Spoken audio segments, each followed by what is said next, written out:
of Avonlea. Chapter 17. A Chapter of Accidents. Anne woke 3 times in the night and made pilgrimages to her window to make sure that Uncle Abe's prediction was not coming true. Finally, the morning dawned pearly and lustrous in a sky full of silver sheen and radiance, and the wonderful day had arrived. Diana appeared soon after breakfast with a basket of flowers over one arm and her muslin dress over the other, for it would not do to don it until all the dinner preparations were completed. Meanwhile, she wore her afternoon pink print and a lawn apron fearfully and wonderfully ruffled and frilled, and very neat and pretty and rosy she was. "You look simply sweet," said Anne admiringly. Diana sighed. "But I've had to let out every one of my dresses again. I weigh 4 pounds more than I did in July. Anne, where will this end? Mrs. Morgan's heroines are all tall and slender." "Well, let's forget our troubles and think of our mercies," said Anne gaily. "Mrs. Allen says that whenever we think of anything that is a trial to us, we should also think of something nice that we can set over against it. If you are slightly too plump, you've got the dearest dimples, and if I have a freckled nose, the shape of it is all right. Do you think the lemon juice did any good?" "Yes, I really think it did," said Diana critically, and much elated, Anne led the way to the garden, which was full of airy shadows and wavering golden lights. "We'll decorate the parlor first. We have plenty of time, for Priscilla said they'd be here about 12 or 1:30 at the latest, so we'll have dinner at 1.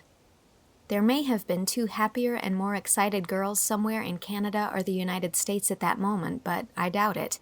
Every snip of the scissors as Rose and Peony and Bluebell fell seemed to chirp, "Mrs. Morgan is coming today." Anne wondered how Mr. Harrison could go on placidly mowing hay in the field across the lane, just as if nothing were going to happen.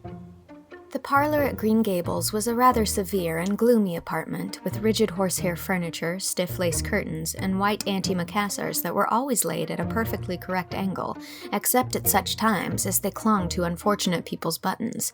Even Anne had never been able to infuse much grace into it, for Marilla would not permit any alterations. But it is wonderful what flowers can accomplish if you give them a fair chance. When Anne and Diana finished with the room, you would not have recognized it. A great blue bowlful of snowballs overflowed on the polished table. The shining black mantelpiece was heaped with roses and ferns. Every shelf of the whatnot held a sheaf of bluebells. The dark corners on either side of the grate were lighted up with jars full of glowing crimson peonies, and the grate itself was aflame with yellow poppies. All this splendor and color mingled with the sunshine falling through the honeysuckle vines at the windows in a leafy riot of dancing shadows over wall and floor, made of the unusually dismal little room the veritable bower of Anne's imagination, and even extorted a tribute of admiration from Marilla, who came in to criticize and remained to praise. "Now we must set the table," said Anne, in the tone of a priestess about to perform some sacred rite in honor of a divinity. "We'll have a big vaseful of wild roses in the center and one single rose in front of everybody's plate, and a special bouquet of rosebuds only by Mrs. Morgan's, an allusion to the rosebud garden, you know." The table was set in the sitting room with Marilla's finest linen and the best china, glass, and silver. You may be perfectly certain that every article placed on it was polished or scoured to the highest possible perfection of gloss and glitter. Then the girls tripped out to the kitchen, which was filled with appetizing odors emanating from the oven, where the chickens were already sizzling splendidly. Anne prepared the potatoes, and Diana got the peas and beans ready. Then, while Diana shut herself into the pantry to compound the lettuce salad, Anne, whose cheeks were already beginning to glow crimson, as much with excitement as from the heat of the fire, prepared the bread sauce for the chickens, minced her onions for the soup, and finally whipped the cream for her lemon pies. And what about Davy all this time? Was he redeeming his promise to be good? He was, indeed. To be sure, he insisted on remaining in the kitchen, for his curiosity wanted to see all that went on. But as he sat quietly in a corner, busily engaged in untying the knots in a piece of herring net he had brought home from his last trip to the shore, nobody objected to this. At 11:30, the lettuce salad was made, the golden circles of the pies were heaped with whipped cream, and everything was sizzling and bubbling that ought to sizzle and bubble. "We'd better go and dress now," said Anne, "for they may be here by 12. We must have dinner at sharp 1, for the soup must be served as soon as it's done." Serious, indeed, were the toilet rites presently performed in the east gable. Anne peered anxiously at her nose and rejoiced to see that its freckles were not at all prominent, thanks either to the lemon juice or to the unusual flush on her cheeks. When they were ready, they looked quite as sweet and trim and girlish as ever did any of Mrs. Morgan's heroines. I do hope I'll be able to say something once in a while and not sit like a mute, said Diana anxiously. All Mrs. Morgan's heroines converse so beautifully, but I'm afraid I'll be tongue-tied and stupid. And I'll be sure to say I seen. I haven't often said it since Miss Stacy taught here, but in moments of excitement it's sure to pop out. And if I were to say I seen before Mrs. Morgan, I'd die of mortification, and it would be almost as bad to have nothing to say. I'm nervous about a good many things, said Anne, but I don't think there is much fear that I won't be able to talk. And, to do her justice, there wasn't. Anne shrouded her muslin glories in a big apron and went down to concoct her soup. Marilla had dressed herself and the twins and looked more excited than she had ever been known to look before. At 12:30, the Allens and Miss Stacy came. Everything was going well, but Anne was beginning to feel nervous. It was surely time for Priscilla and Mrs. Morgan to arrive. She made frequent trips to the gate and looked as anxiously down the lane as ever her namesake in the Bluebeard story peered from the tower casement. "Suppose they don't come at all," she said piteously. "Don't suppose it. It would be too mean," said Diana, who, however, was beginning to have uncomfortable misgivings on the subject. "Anne," said Marilla, coming out from the parlor. "Miss Stacy wants to see Miss Barry's willow-ware platter." Anne hastened to the sitting-room closet to get the platter. She had, in accordance with her promise to Mrs. Lynde, written to Miss Barry of Charlottetown asking for the loan of it. Miss Barry was an old friend of Anne's, and she promptly sent the platter out with a letter exhorting Anne to be very careful of it, for she had paid $20 for it. The platter had served its purpose at the Aid Bazaar and had then been returned to the Green Gables closet, for Anne would not trust anybody but herself to take it back to town. She carried the platter carefully to the front door where her guests were enjoying the cool breeze that blew up from the brook. It was examined and admired. Then, just as Anne had taken it back into her own hands, a terrific crash and clatter sounded from the kitchen pantry. Marilla, Diana, and Anne fled out, the latter pausing only long enough to set the precious platter hastily down on the second step of the stairs. When they reached the pantry, a truly harrowing spectacle met their eyes. A guilty-looking small boy scrambling down from the table with his clean print blouse liberally plastered with yellow filling, and on the table the shattered remnants of what had been two brave, becreamed lemon pies. Davy had finished raveling out his herring net and had wound the twine into a ball. Then he had gone into the pantry to put it up on the shelf above the table, where he already kept a score or so of similar balls which, so far as could be discovered, served no useful purpose save to yield the joy of possession. Davy had to climb on the table and reach over to the shelf at a dangerous angle, something he had been forbidden by Marilla to do, as he had come to grief once before in the experiment. The result in this instance was disastrous. Davy slipped and came sprawling squarely down on the lemon pies. His clean blouse was ruined for that time, and the pies for all time. It is, however, an ill wind that blows nobody good, and the pig was eventually the gainer by Davy's mischance. "Davy Keith," said Marilla, shaking him by the shoulder. "Didn't I forbid you to climb up on that table again? Didn't I?" "I forgot," whimpered Davy. "You've told me not to do such an awful lot of things. I can't remember them all." "Well, you march upstairs and stay there till after dinner. Perhaps you'll get them sorted out in your memory by that time. No, Anne, never you mind interceding for him. I'm not punishing him because he spoiled your pies. That was an accident. I'm punishing him for his disobedience. Go, Davy, I say." "Ain't I to have any dinner?" wailed Davy. "You can come down after dinner is over and have yours in the kitchen." "Oh, all right," said Davy, somewhat comforted. "I know Anne'll save some nice bones for me, won't you, Anne? 'Cause you know I didn't mean to fall on the pies. Say, Anne, since they are spoiled, can't I take some of the pieces upstairs with me?" No lemon pie for you, Master Davy," said Marilla, pushing him toward the hall. "What shall we do for dessert?" asked Anne, looking regretfully at the wreck and ruin. "Get out a crock of strawberry preserves," said Marilla consolingly. "There's plenty of whipped cream left in the bowl for it." 1 o'clock came, but no Priscilla or Mrs. Morgan. Anne was in an agony. Everything was done to a turn, and the soup was just what soup should be, but couldn't be depended on to remain so for any length of time. "I don't believe they're coming after all," said Marilla crossly.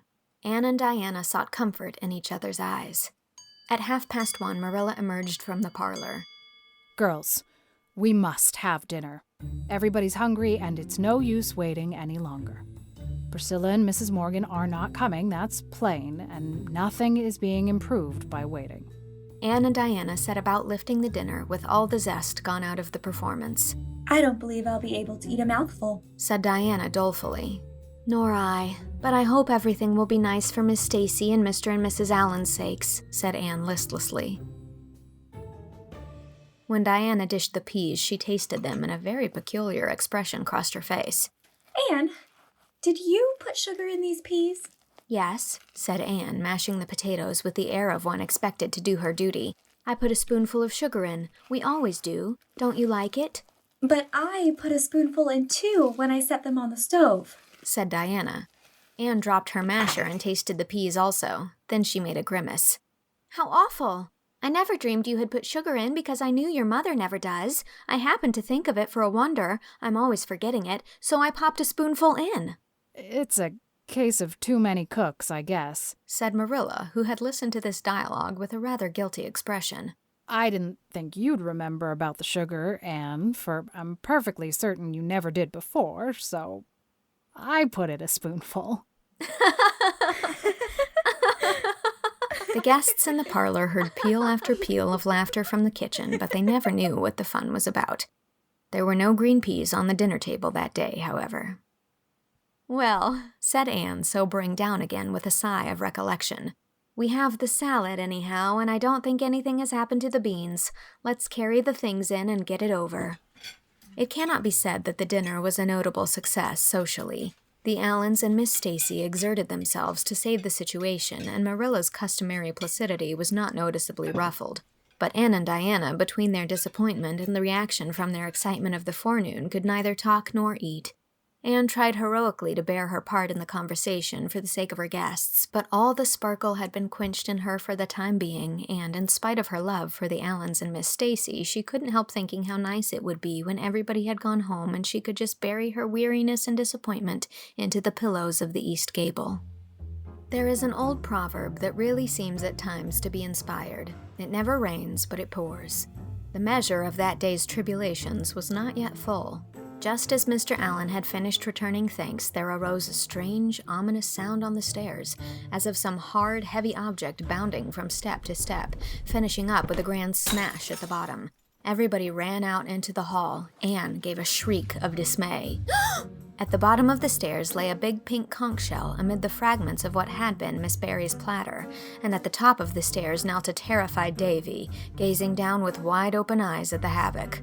Davy, said Marilla ominously. Did you throw that conch down on purpose? No, I never did, whimpered Davy. I was just kneeling here, quiet as quiet, to watch you folks through the banisters, and my foot struck that old thing and pushed it off. And I'm awful hungry. And I do wish you'd lick a fellow and have done with it, instead of always sending him upstairs to miss all the fun. Don't blame Davy, said Anne, gathering up the fragments with trembling fingers. It was my fault. I set that platter there and forgot all about it. I am properly punished for my carelessness, but oh, what will Miss Barry say?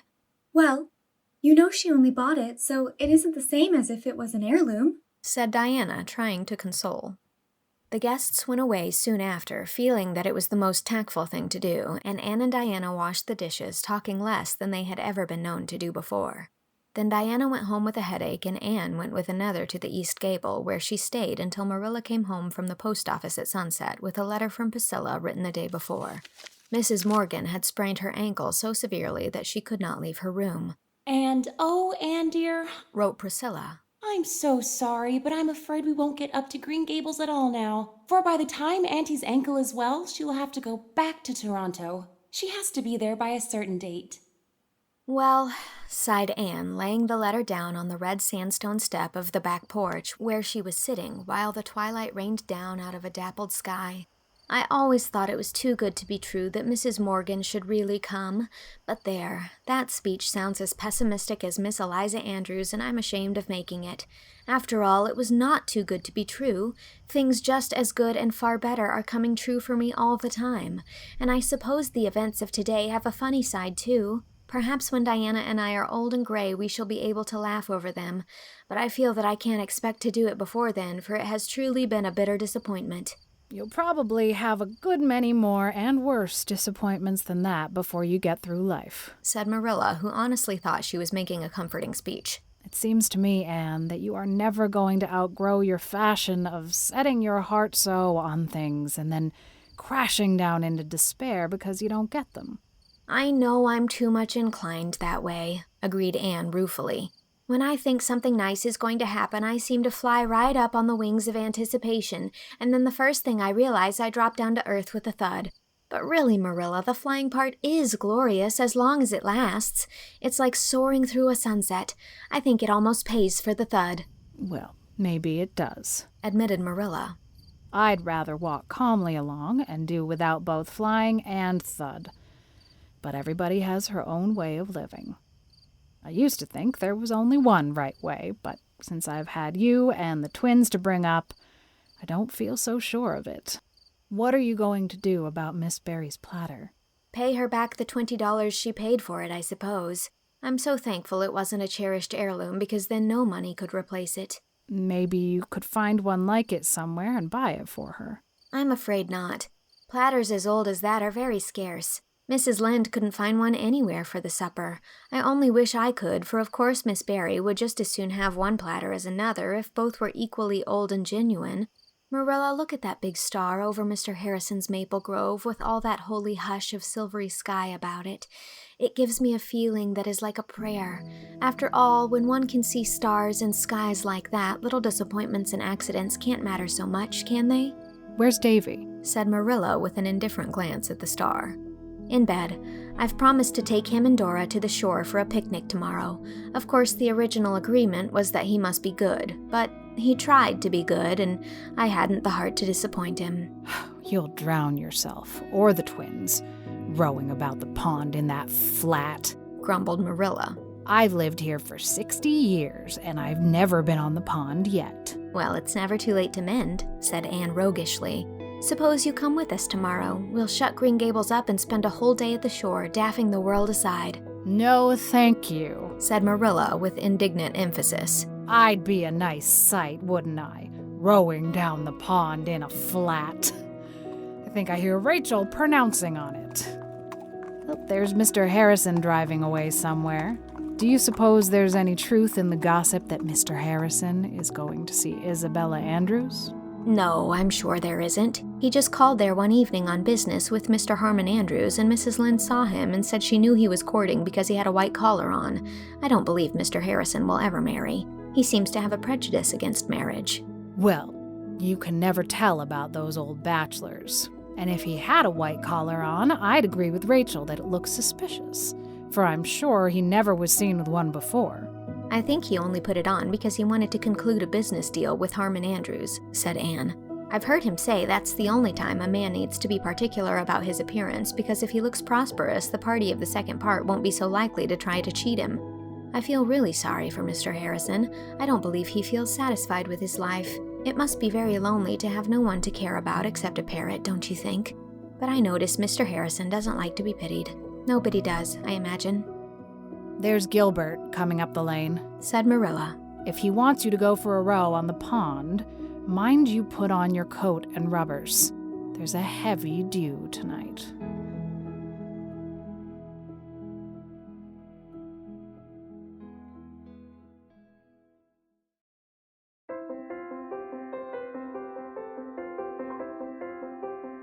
That was Chapter 17 of Anne of Avonlea. Diana Barry was read by Sarah Grace Hart. Marilla Cuthbert was read by Whitney Avalon. Davy Keith was read by Lauren Lopez. Priscilla Grant was read by Joanna Sotomura.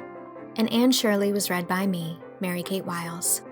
It is also recorded and edited by me and executive produced by Shao Chih Kuo, Jane Leach, and Warren Day. Additional editing and sound design by Lizzie Goldsmith. This project is funded entirely through my Patreon, where if you sign up at any level, you can receive lots more chapters of this book. And patrons at the $50 level are receiving chapters of the third book in the series, Anne of the Island. If you'd like access to this and a lot of other fun content, as well as a wonderful community, head on over to patreon.com/mkwiles. And thanks. This chapter is made possible by my patron, Mai Jensen. Thank you, Mai. Chapter 18 will be coming next week.